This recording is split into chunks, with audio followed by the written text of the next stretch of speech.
Buddy welcome to movie Malayali.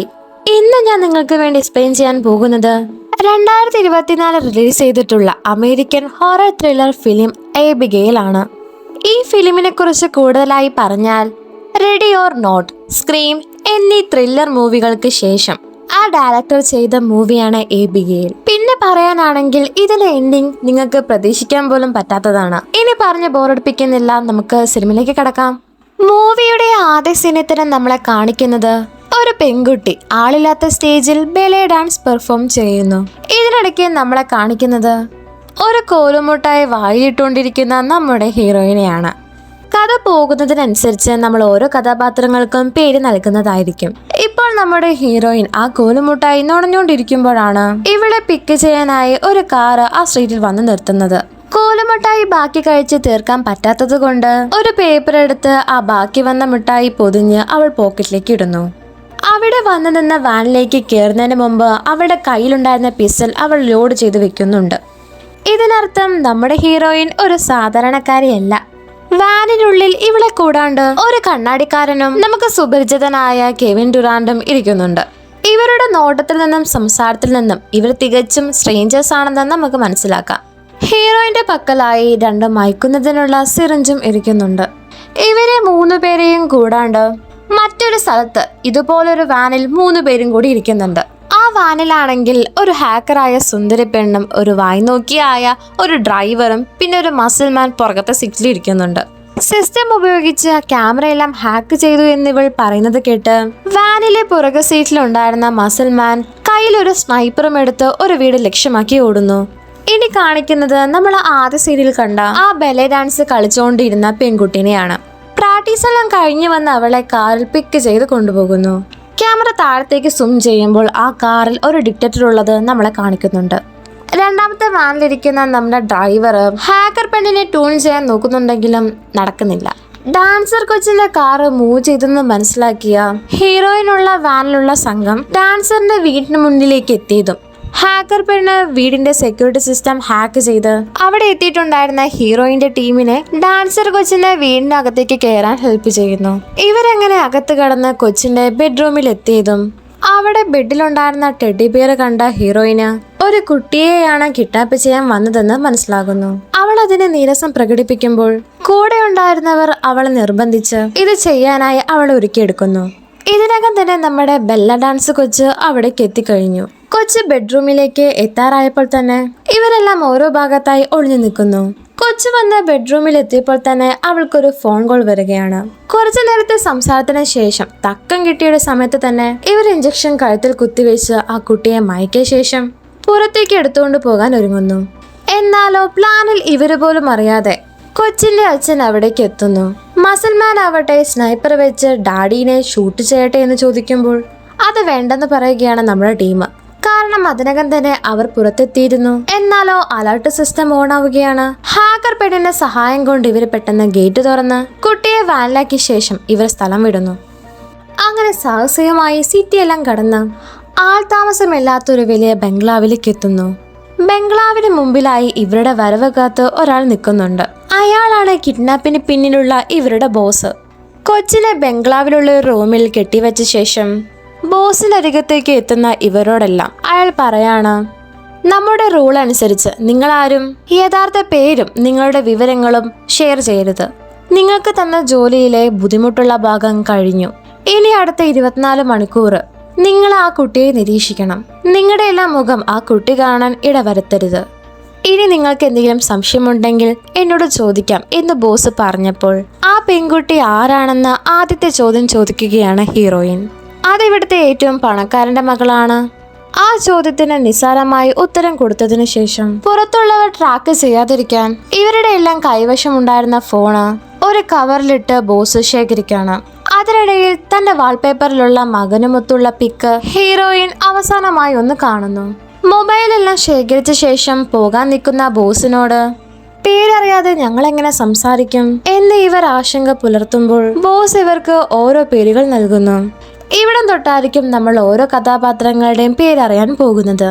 കണ്ണാടിക്കാരന്റെ പേര് Frank എന്നും വായ്നോക്കിയുടെ പേര് ഡീൻ എന്നും ഹാക്കർ പെണ്ണിന്റെ പേര് സാമി എന്നും ആദ്യത്തെ വാനിലെ ഡ്രൈവറിന്റെ പേര് പീറ്റർ എന്നും നമ്മുടെ ഹീറോയിന്റെ പേര് ജോയ് എന്നുമാണ്. മസിൽമാന്റെ പേര് നമുക്ക് മസിൽമാൻ തന്നെ ആക്കാം.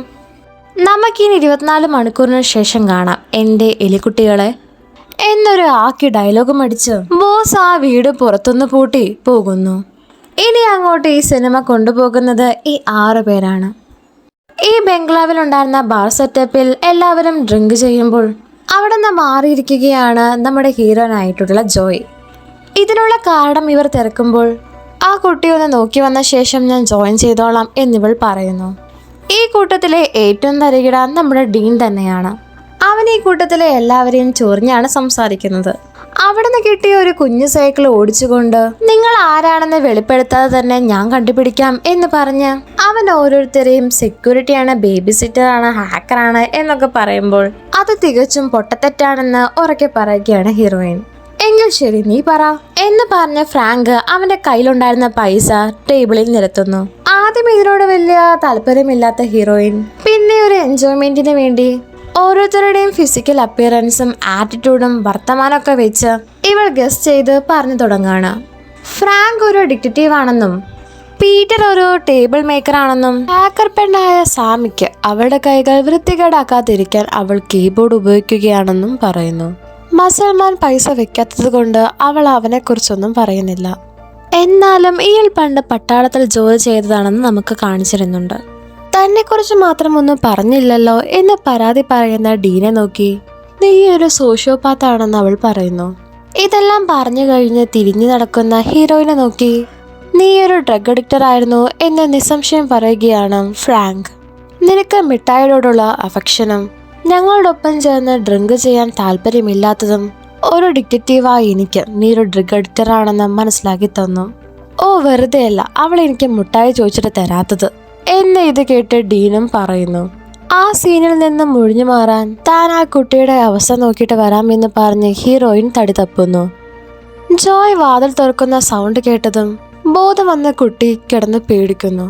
കൊച്ചിനെ സമാധാനത്തിൽ ഓരോന്നും പറഞ്ഞ് പേടിപ്പിക്കാത്ത ജോയോട് കണ്ണിൽ കെട്ടിരിക്കുന്ന ബ്ലൈൻഡ് ഫോൾഡ് ഒന്ന് ഊരി മാറ്റിത്തരാൻ കൊച്ച് ആവശ്യപ്പെടുന്നു. ആദ്യം തന്നെ മുഖം കവർ ചെയ്ത് കൊച്ചിന്റെ കണ്ണിൽ കെട്ടിയ ബ്ലൈൻഡ് ഫോൾഡ് അഴിച്ച ശേഷം അവളെ കംഫോർട്ടായി ഇരുത്തി വിലങ്ങ് ചെയ്യിച്ച് മടങ്ങുന്ന ജോയോട് നിങ്ങൾ എന്തിനാണ് എന്നെ പൂട്ടിയിട്ടിരിക്കുന്നത്? കിഡ്നാപ്പ് ചെയ്തെന്ന് പറഞ്ഞ നിന്റെ അച്ഛനോട് കുറച്ച് പൈസ വാങ്ങിക്കാനാണ് ഇങ്ങനെ ചെയ്യുന്നത്. ഞാൻ നിനക്ക് പിങ്കി പ്രോമിസ് ചെയ്യാം, നീ ഞാൻ പറയുന്നത് കേട്ട് അനുസരിക്കുവാണെങ്കിൽ ഇവിടെ വേറെ ആരും നിന്നെ ഉപദ്രവിക്കില്ല എന്ന്. ഹീറോയിൻ പറഞ്ഞതിൽ വിശ്വാസം വന്ന കുട്ടി അവളുടെ പേര് ഏബിഗേലാണെന്ന് പരിചയപ്പെടുത്തി ഹീറോയിന്റെ പേരും മകനെ പറ്റിയുമെല്ലാം ചോദിക്കുന്നു. അങ്ങനെ സംസാരമെല്ലാം കഴിഞ്ഞ് മടങ്ങാൻ നിൽക്കുന്ന ജോയോട് സോറി ജോ, ഇനി നടക്കാൻ പോകുന്നതിൽ നിന്ന് നിങ്ങളെ ആർക്കും രക്ഷിക്കാൻ കഴിയില്ല എന്ന് മോനെ വെച്ച് സംസാരിക്കുകയാണ് ഏബിഗേൽ. തിരിച്ച് ഫ്രാങ്കിനടുത്ത് വന്നിരിക്കുന്ന ജോയെ നിനക്കറിയാമോ ആ കുട്ടിയുടെ അച്ഛൻ ആരാണെന്ന്? ഇല്ലെന്നവൻ പറയുമ്പോൾ കുട്ടിയുടെ സംസാരത്തിൽ നിന്ന് അവളുടെ അച്ഛനൊരു വയലൻസ് മാൻ ആണെന്നാണ് എനിക്ക് മനസ്സിലായത്. ഇത് പറഞ്ഞ് ജോയ് എണീച്ചു പോകുമ്പോൾ എന്തോ ദുരൂഹത മനത്ത ഫ്രാങ്ക് ഏബിഗേലിന്റെ റൂമിലേക്ക് ചെല്ലുമ്പോൾ അവൻ അറിഞ്ഞിരുന്നില്ല ജോയ് അവളുടെ ബ്ലൈൻഡ് ഫോൾഡ് ഊരിയ കാര്യം. പെട്ടെന്ന് അവൻ അവന്റെ മുഖം കവർ ചെയ്ത് തോക്കെടുത്ത് വന്ന ഏബിഗേലിനെ പേടിപ്പിച്ചുകൊണ്ട് തന്റെ മുഖം നീ കണ്ടോ കണ്ടോ എന്ന് ചോദിക്കുമ്പോൾ അവൾ പേടിച്ച് വിറച്ച് കണ്ടില്ല എന്ന് തന്നെ പറയുന്നു. ഇത് കേട്ട് ഫ്രാങ്ക് അടുത്തതായി ചോദിക്കുന്ന ചോദ്യം ഏബിഗേലിന്റെ അച്ഛൻ ആരാണെന്നാണ്. അതിനുത്തരമായി അച്ഛന്റെ പേര് ക്രിസ്റ്റഫ് ലസാർ ആണെന്ന് അവൾ പറയുന്നു. ഇനി കാണിക്കുന്നത് താഴത്തേക്ക് ഇറങ്ങി വരുന്ന ഫ്രാങ്കിനെയാണ്. ഞാൻ ഈ പണിക്കില്ല, എനിക്ക് കിട്ടാനുള്ള പൈസ നിങ്ങളെല്ലാം കൂടി ഷെയർ ഇട്ടെടുത്തോ. ഇതെല്ലാം പറഞ്ഞ് തിരിച്ചു പോകാൻ തുടങ്ങുന്ന ഫ്രാങ്കിനെ തടഞ്ഞ് കാര്യം തിരക്കുന്ന ബാക്കിയുള്ളവരോട് നിങ്ങൾക്കറിയാമോ ആ കുട്ടിയുടെ അച്ഛനാണ് ക്രിസ്റ്റഫ് ലാസാർ. ഫ്രാങ്ക് പറയുന്നതിൽ നിന്ന് ക്രിസ്റ്റഫ് ലാസാർ ഒരു കുഴപ്പക്കാരനാണെന്ന് ഇവർക്കെല്ലാം മനസ്സിലായി കഴിഞ്ഞു. നമുക്ക് ആ കുട്ടിയെ തിരിച്ചു കൊണ്ടുപോയി കൊടുത്താലോ, പണി ഉപേക്ഷിച്ചാലോ എന്നെല്ലാം ബാക്കിയുള്ളവർ നിർദ്ദേശിക്കുന്നത് കേട്ട് ജോയ് ചെയ്ത അബദ്ധം മൂലം ആ കുട്ടി എന്റെ മുഖം കണ്ടു കഴിഞ്ഞു എന്ന് ഫ്രാങ്ക് പറയുന്നു. ഇത് കേട്ട് അടുത്തതായി വന്ന നിർദ്ദേശം ആ കുട്ടിയെ കൊല്ലാം എന്നതായിരുന്നു. എന്നാൽ ആബിഗേലിനോട് ഇഷ്ടമുള്ള ഹീറോയിൻ അത് ഉടനെ തടഞ്ഞ് നമുക്ക് സ്വപ്നം മാത്രം കാണാൻ കഴിയുന്ന വൻ തുകയാണ് കയ്യിൽ നിന്ന് നഷ്ടപ്പെടാൻ പോകുന്നത്. കുട്ടിയെ കൊന്നാലും അയാളിൽ നിന്ന് രക്ഷപ്പെടാൻ നമുക്ക് കഴിയുമോ എന്നൊക്കെ ഹീറോയിൻ പറയുന്നത് കേട്ട് ഇനി അങ്ങോട്ട് വെറും 22 മണിക്കൂർ മാത്രമുള്ള ഇവരുടെ ജോലി ചെയ്യാമെന്ന് തന്നെ ഇവരെല്ലാം തീരുമാനിക്കുന്നു. എങ്ങാനും കുട്ടിയുടെ അച്ഛൻ വന്നാൽ ഇവിടുന്ന് രക്ഷപ്പെടാനുള്ള മറ്റു വഴികൾ തേടണമെന്ന് ഫ്രാങ്ക് പറഞ്ഞതിൽ നിന്ന് മനസ്സിലാക്കിയ ഹീറോയിൻ ഈ ബംഗ്ലാവിൽ നിന്ന് പുറത്തു കടക്കാനുള്ള വഴികൾ ടോർച്ചുമായി തേടുന്നു. ഒരിടനാഴിലൂടെ പോകുന്നവൾക്ക് മറുഭാഗത്ത് നിന്ന് എന്തോ ശബ്ദം കേട്ട് അവൾ തോക്ക് പുറത്തെടുത്ത് ഉന്നം വെച്ച് അങ്ങോട്ടേക്ക് നടക്കുന്നു.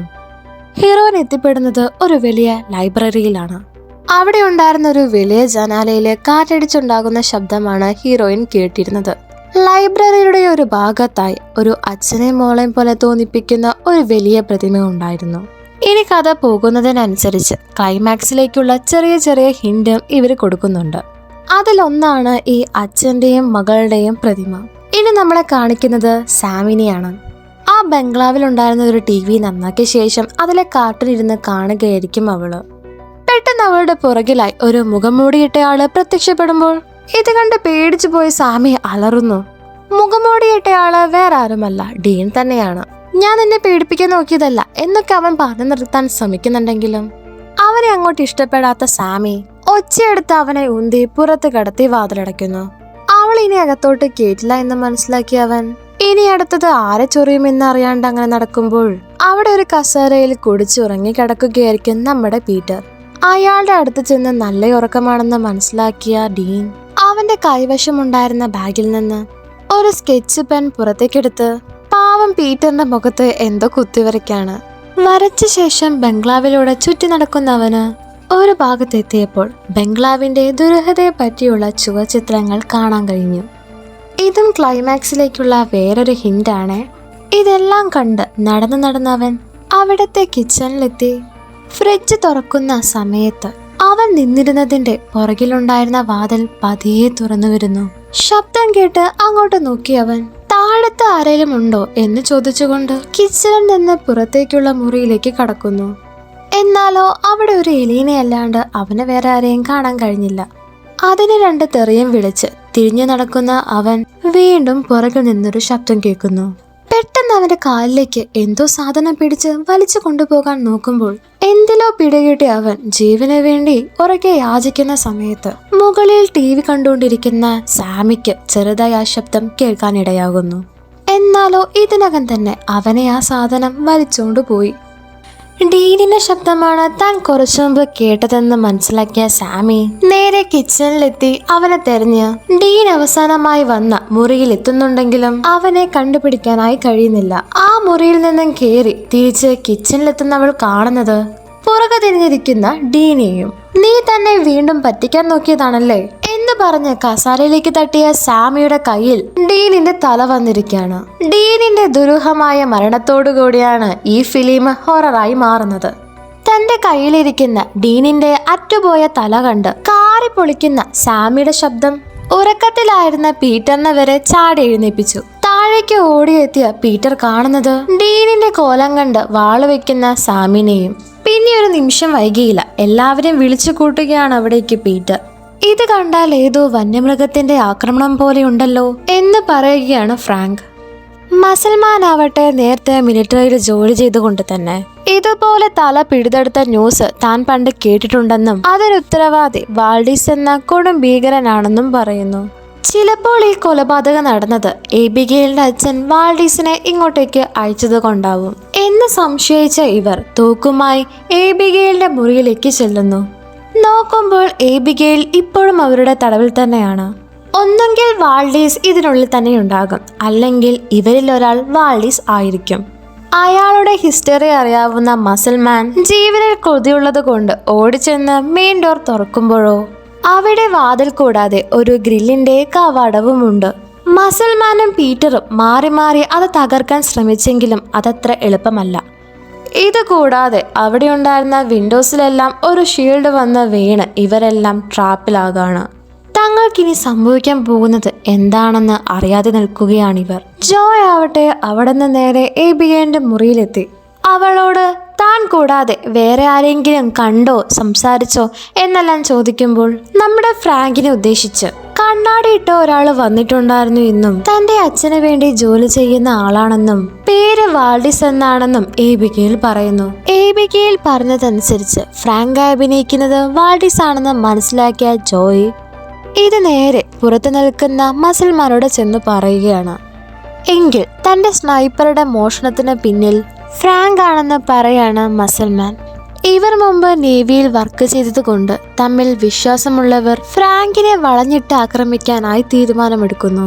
അങ്ങനെ ഇവർ രണ്ടു വഴിക്ക് പിരിഞ്ഞു പോകുന്ന സമയം ശബ്ദം കേട്ട് ഹീറോയിൻ തിരിഞ്ഞു നോക്കുമ്പോൾ നമ്മുടെ മസിൽമാൻ അനങ്ങാതെ പുറകു തിരിഞ്ഞു നിൽക്കാണ്. കാര്യം തിരക്കി മുമ്പിൽ ചെന്ന് നോക്കുന്ന ഹീറോയിൻ കാണുന്നത് മുഖത്തിന്റെ പാതി പറിച്ചെടുക്കപ്പെട്ട മസിൽമാനെയും.